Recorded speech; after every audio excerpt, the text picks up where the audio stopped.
دو قدم کا فاصلہ تھا دو دلوں کے درمیان۔ پارٹ 14۔ رانیہ نے ایم اے کی ایگزام کے بعد ایک اسکول میں جاب شروع کر دی تھی۔ آخر وقت بھی تو کاٹنا تھا۔ گرمی سے بے حال ہوتے ہوئے اس نے چادر اتار کر سائڈ پر رکھی ہی تھی جب عائشہ نے اسے حمزہ کے خط کے بارے میں بتایا تو وہ کتنی ہی دیر بے یقینی کے عالم میں اس کی شکل دیکھی گئی۔ تو تم سچ کہہ رہی ہو؟ اس نے عائشہ کو دونوں کندھوں سے پکڑ کر جھنجھوڑ ڈالا۔ ہاں، وہ مری مری آواز میں بولی۔ کب آ رہا ہے وہ؟ اس نے اتنے یقین سے پوچھا کہ عائشہ یکدم نظریں چرا گئی۔ اس کا یقین کیسے توڑتی؟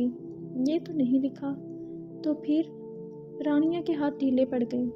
اس نے لکھا کہ وہ ہماری پہنچ سے بہت دور ہے، لہٰذا اگر ہم اسے ڈھونڈنے کی کوشش کر رہے ہیں تو ترک کر دیں۔ عائشہ نے سارا زور اگل پر ڈالا تھا۔ رانیہ پھٹی پھٹی آنکھوں سے اسے دیکھنے لگی۔ دیکھو ذرا اس خود غرض انسان کو، وہ سوچ رہا ہے کہ شاید ہم آرام سے بیٹھے ہیں اور اگر غلطی سے ہی صحیح کوئی اسے ڈھونڈ رہا ہے تو اب یہ زحمت نہ کرے۔ مجھے یاد نہیں آتا کہ کب ہم نے اسے ایسا رویہ رکھا کہ اسے یہ غلط فہمی ہوئی کہ ہم اس کے جانے سے خوش ہوں گے۔ اسے کیا پتہ، یہاں تو… عائشہ نے بڑی بے دردی سے آنکھوں میں آئی نمی کو صاف کیا اور اپنی بات ادھوری چھوڑ کر باہر چلی گئی۔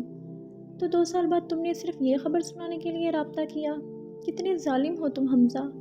رانیہ بت بنی یہی سوچے گئی۔ پھر وقت کتنی تیزی سے گزرا تھا، مگر اس گھر کے مکینوں کے لیے وقت ٹھہر سا گیا تھا۔ ہانیہ اپنے شوہر کے ساتھ کویت چلی گئی تھی، وہیں پر قاسم کی پیدائش ہوئی تھی۔ 2 سال بعد اپنی نند کے بلانے پر وہ امریکہ گئی تو وہیں سے واپسی پر ان کا پاکستان آنے کا پروگرام بن گیا۔ فون کی گھنٹی کافی دیر سے بج رہی تھی مگر سب اپنے اپنے ٹھنڈے کمروں میں گھسے ہوئے تھے۔ ولید اور حارث کو اوپر نئے کمرے مل گئے تھے۔ حمزہ کا کمرہ ویسے کا ویسا ہی بند پڑا تھا۔ گرمی شدید ہو رہی تھی، پنکھے اور کولر ساتھ ساتھ کام کر رہے تھے مگر پھر بھی بات نہیں بنتی تھی۔ برسات کا موسم شروع ہو گیا تھا مگر بارش ایک بار بھی نہیں ہوئی تھی۔ اس وقت نہ جانے کس کے ہاتھوں میں کھجلی ہوئی ہے۔ وہ بڑبڑاتی ہوئی فون کی طرف بڑھی۔ ہیلو، خاصی بے دلی سے اس نے فون ریسیو کیا۔ ہیلو ہیلو، کون؟ دوسری طرف ہانیہ آپی تھی اور خاصے جوش سے بول رہی تھیں۔ ہیلو ہانیہ آپی، کیا بات ہے، خیریت تو ہے؟ اس نے تشویش سے پوچھا۔ رانیہ، تم رانیہ ہو نا؟ رانیہ، میں نے… اس کی سانس مارے خوشی کے پھول رہی تھی اور وہ بات ہی مکمل نہیں کر پا رہی تھی۔ رانیہ، میں نے پرسوں حمزہ کو دیکھا ہے۔ نہیں، میرا مطلب ہے مسکان نے۔ جلدی بات بتانے کے چکر میں وہ الٹا سیدھا بول رہی تھی۔ کیا؟ رانیہ کی سمجھ میں کوئی بات نہیں آ رہی تھی یا پھر شاید اسے اپنی سماعتوں پر یقین نہیں آ رہا تھا۔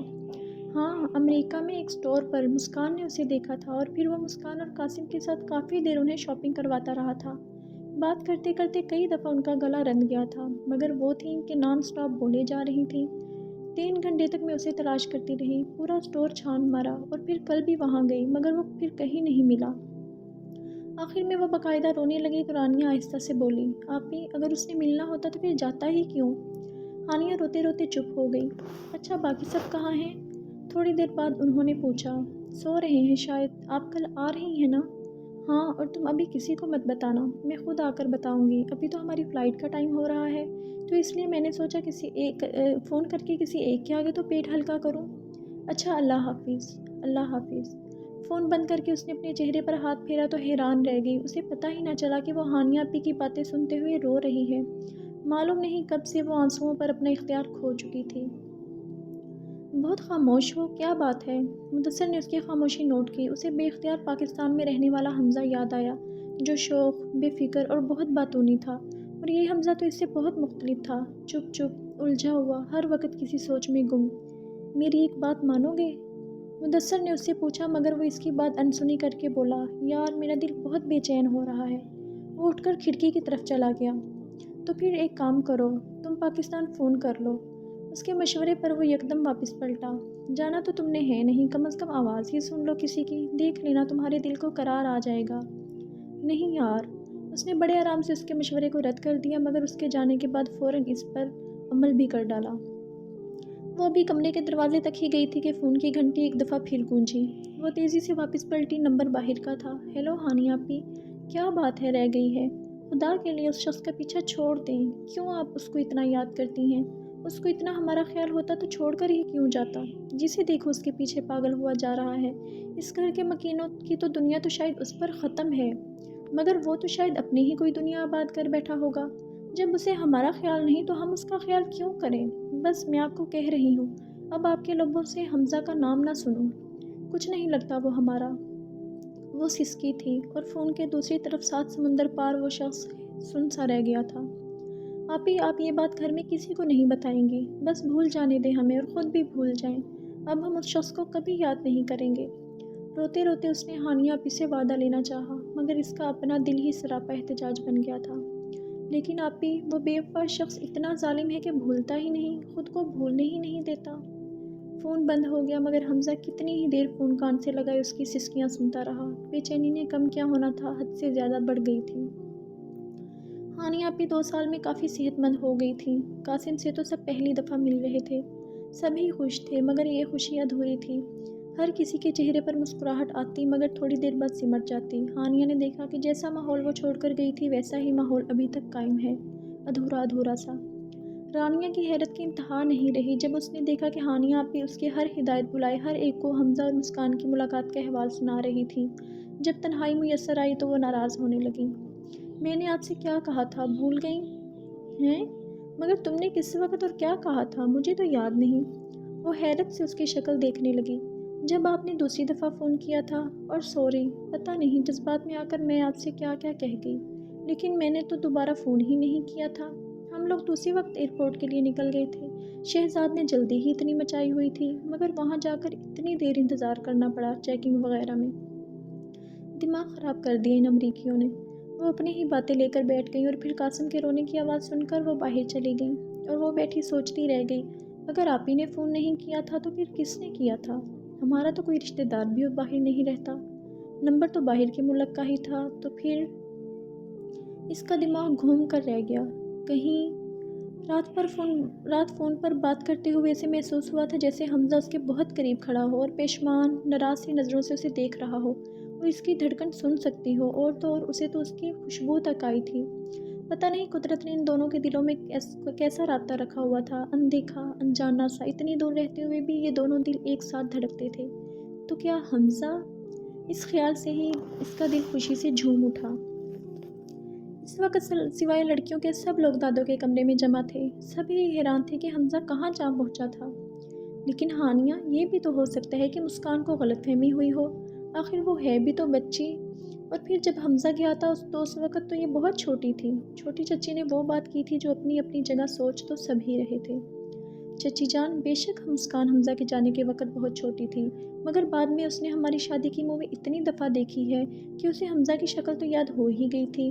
اور دوسری بات، آپ خود سوچیں کہ آخر اس پرائے دیس میں کون میرا اتنا گہرا رشتہ دار نکل آیا تھا، جس نے میرے بچوں کو اتنی شاپنگ بھی کروائی اور پھر باحفاظت میرے بچوں کو چھوڑ بھی گیا، خود سامنے آئے بغیر۔ آخری جملہ کہتے ہوئے ان کی آواز ہلکی ہو گئی۔ مگر حمزہ وہاں، بات کچھ سمجھ میں نہیں آ رہی۔ منجلی چاچی بھی اپنی کنفیوژن ظاہر کرنے لگی۔ وہاں ایک شخص ایسا ہے جس کے پاس حمزہ جا سکتا ہے، اچانک ولید بولا۔ کون؟ شاہد چچا نے بے تابی سے پوچھا۔ مدثر، اس نے جیسے دھماکہ کیا، سب لوگ ایک پل کے لیے ساکت ہو گئے، اس طرف تو کسی کا دھیان ہی نہیں گیا تھا۔ مدثر حمزہ کا بہت اچھا دوست تھا اور تقریباً 6-7 سال سے باہر تھا، کتنی ہی دیر کمرے میں سناٹا چھایا رہا۔ یہ بالکل سامنے کی بات تھی جو انہیں سمجھائی نہیں دے رہی تھی۔ مجھے یقین ہے اگر حمزہ اس کے پاس نہیں تو کم از کم حمزہ کو اس سے رابطہ ضرور ہوگا۔ وہ جوش سے اٹھ کھڑا ہوا تھا۔ پھپھو اس عرصے میں کچھ بھی نہیں بولی تھی، مگر دل ہی دل میں اس کے اندازوں کے درست ہونے کی دعائیں ضرور کرتی رہی تھی۔ تم آج ہی اس کے چھوٹے بھائی کیا نام ہے اس کا؟ ہاں، عمر، اس سے مدثر کا نمبر لے لو۔ واحد صاحب نے بھی گفتگو میں حصہ لیا۔ ابو، ولید نے زاہد صاحب کو پکارا اور ساتھ ہی سب حاضرین کو مخاطب کیا۔ آپ لوگ میری ایک بات مانیں گے؟ اس کا انداز اچانک بدل گیا تھا۔ سب الجھی نظروں سے اس کے مشکوک انداز کو دیکھنے لگے۔ اگر حمزہ مدثر کے پاس ہوا تو اس سے آگے جو بات اس نے کی تو سبھی لوگ بھڑک اٹھے سوائے زاہد صاحب کے۔ تمہارا دماغ تو نہیں چل گیا؟ بڑی ممانی کو تو اپنے بیٹے کی ذہنی حالت پر شبہ ہونے لگا۔ تم نے زندگی کو کیا سمجھا ہوا ہے؟ کوئی تماشا یا پھر کوئی ڈرامہ؟ ابو پلیز میری بات پر غور کریں۔ ابو اس طرح کم از کم آر یا پار۔ وہ زاہد صاحب کے سامنے زمین پر گھٹنوں کے بل بیٹھ گیا، مگر واحد صاحب نے اس کی بات مکمل نہیں ہونے دی۔ بس کرو ولید، بہت سن لی ہم نے تمہاری بے وقوفانہ باتیں۔ 1 منٹ واحد، زاہد صاحب نے ہاتھ کے اشارے سے انہیں بولنے سے منع کیا۔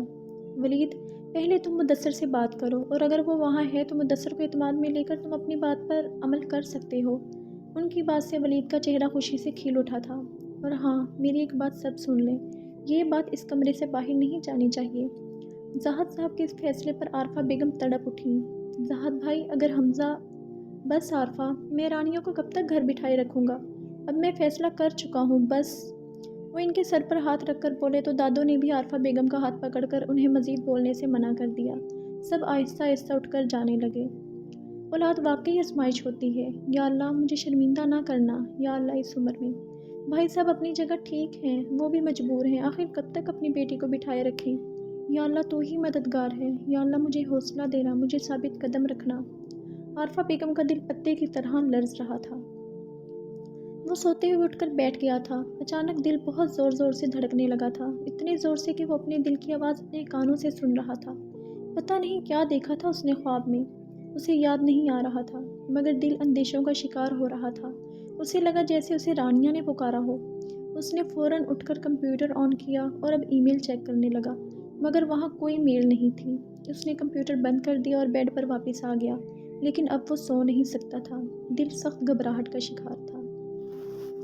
اس کے ساتھ کیا ہو رہا تھا اور کیا ہونے جا رہا ہے، وہ کچھ سوچنے کے قابل نہیں رہی تھی۔ پتھرائی ہوئی نظروں سے اس نے اپنے دائیں ہاتھ کو دیکھا، جس کی انگلی میں ایک خوبصورت سی انگوٹھی جگمگ کر رہی تھی۔